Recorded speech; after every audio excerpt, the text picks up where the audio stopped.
Islamic देश बनाने वाला बिल था। उस बिल में क्या था? इस्लाम के मानने वाले कहीं भी बैठ जाए,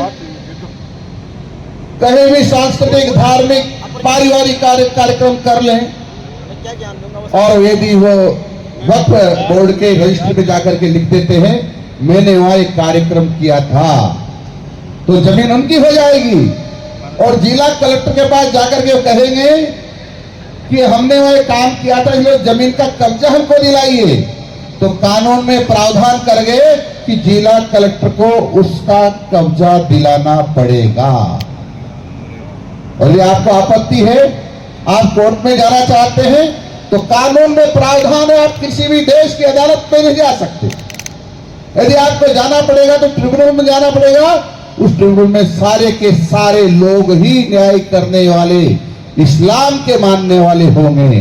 जब इस्लाम के मानने वाले होंगे तो आपकी बात कौन सुनने वाला है? ये कानून में प्रावधान कर गए। और इसे करोड़ों बीघा जमीनों, करोड़ों हेक्टेयर जमीनों पर कब्जे हो गए हैं।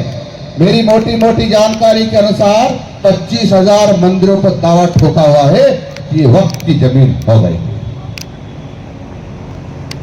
इससे किसी मुसलमान का भला नहीं हुआ।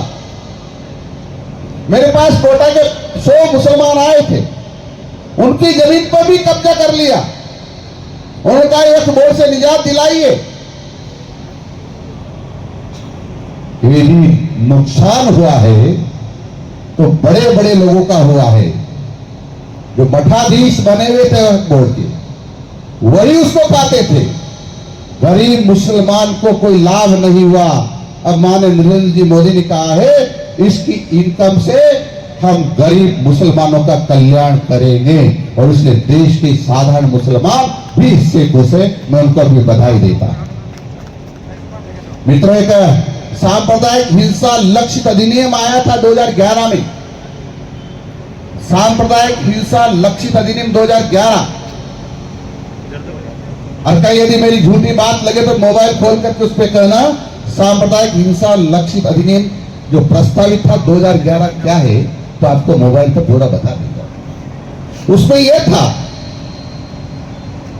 यदि इस्लाम के मानने वालों को और आपको झगड़ा हो जाए, मारपीट हो जाए, तू में हो जाए, वो तुम्हारे परिजनों की हत्या कर दे, उनके घर जला दे, कोई माता और बहनों से बलात्कार करे,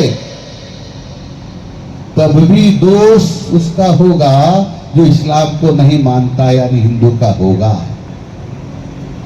दोबारा दोहरा रहा हूं इस बात को। और यह भी आपको ऐसा लगता है गलत है तो यह भी आप मोबाइल पर देख लेना। यह मसौदा तैयार किया था सोनिया गांधी जी ने,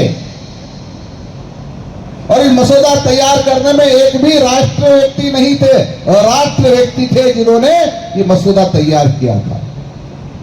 मैं बधाई देना चाहता हूं राष्ट्रीय स्वयंसेवक संघ को,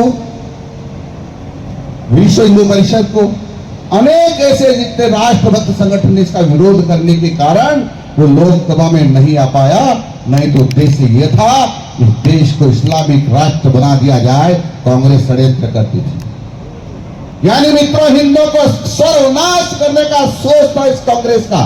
हिंदू मटिया मेट हो जाए और इस्लामिक देश घोषित हो जाए और एक गुलाम बन जाए। वापस इस देश को गुलाम बनाने का षड्यंत्र एक कांग्रेस कर रही थी, लेकिन उनके मंसूबे पूरे नहीं हुए हैं, नहीं होंगे, कभी नहीं होने देंगे।